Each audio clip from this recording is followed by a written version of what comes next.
Hello అండి అందరికీ. ఇవాళ రెసిపీ వచ్చేసి సోయికూరతో చికెన్ బిర్యానీ అండి. 1 కేజీ చికెన్ అండి. 1 కేజీ చికెన్లో ఒక గుప్పెడు పుదీనా, ఒక గుప్పెడు కొత్తిమీర, అలా 4-5 పచ్చిమిర్చి, మళ్ళీ సోయికూర అండి ఒక కట్ట మొత్తము, మళ్ళీ సాల్ట్ 1.5 స్పూన్ దాకా సాల్ట్, కారం ఒక 3 స్పూన్స్, మళ్ళీ 1/2 స్పూన్ పసుపు, 2 స్పూన్స్ దాకా అల్లం వెల్లుల్లి పేస్ట్, మళ్ళీ ఫ్రైడ్ ఆనియన్స్ అండి ఒక 4 ఆనియన్స్ ఫ్రైడ్ ఆనియన్స్, పావు కేజీ పెరుగు, ధనియాలు, జీలకర్ర పొడి, ఇంకా గరం మసాలా అండి.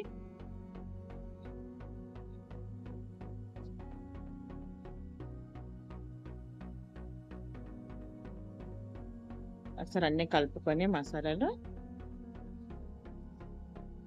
మటన్ మేతి అండి, ఇది కస్తూరి మేతి, మళ్ళీ ఒక 4 నిమ్మకాయలు కూడా పిండుకోవాలండి. పిండుకొని ఒక 1/2 అవర్ దాకా నానబెట్టుకోవాలి మొత్తము.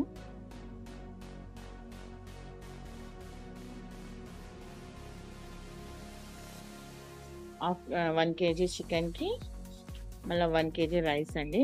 రైస్ కూడా 1/2 అవర్ ముందు నానబెట్టుకున్నాను. రైస్లో ఒక స్పూన్ దాకా సాల్ట్, మళ్ళీ హోల్ గరం మసాలా,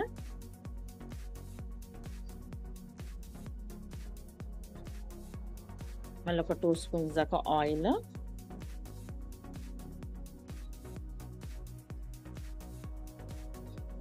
ఒక నిమ్మకాయ, మళ్ళీ ఒక 1/2 స్పూన్ దాకా అల్లం వెల్లుల్లి పేస్ట్ కూడా వేసుకోవాలండి. ఒక 75% ఉడికించుకోవాలి.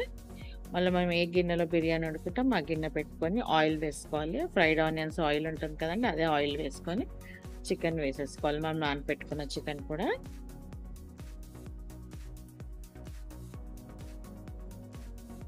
చికెన్ ఒక 50% కుక్ కావాలండి.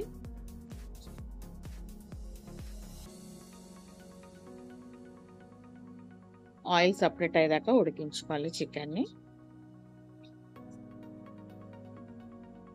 ఆయిల్ సపరేట్ అయిందండి చికెన్లో. మనం ఒక 80% రైస్ ఉడికించింది, అది కూడా వేసేసుకోవాలి. వాటర్ అంతా ఉడకట్టుకొని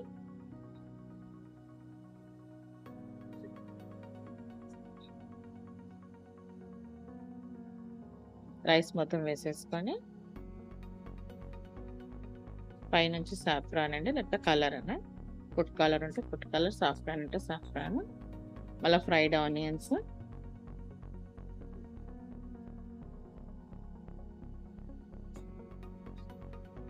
మళ్ళీ ఒక 2 స్పూన్స్ దాకా గీ వేసుకోవాలండి.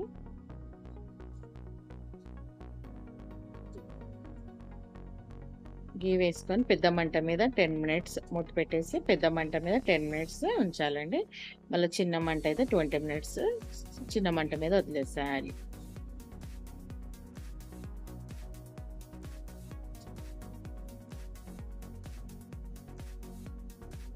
ట్వంటీ మినిట్స్ అయ్యాక మళ్ళీ ఒక 10 మినిట్స్ అలాగే ఉంచి అప్పుడు ఓపెన్ చేయాలండి. అంతే అండి, సోయికూర బిర్యానీ రెడీ అయిపోయింది. నచ్చితే మీరు కూడా ట్రై చేయండి, లైక్ చేయండి, సబ్స్క్రైబ్ చేసుకోండి.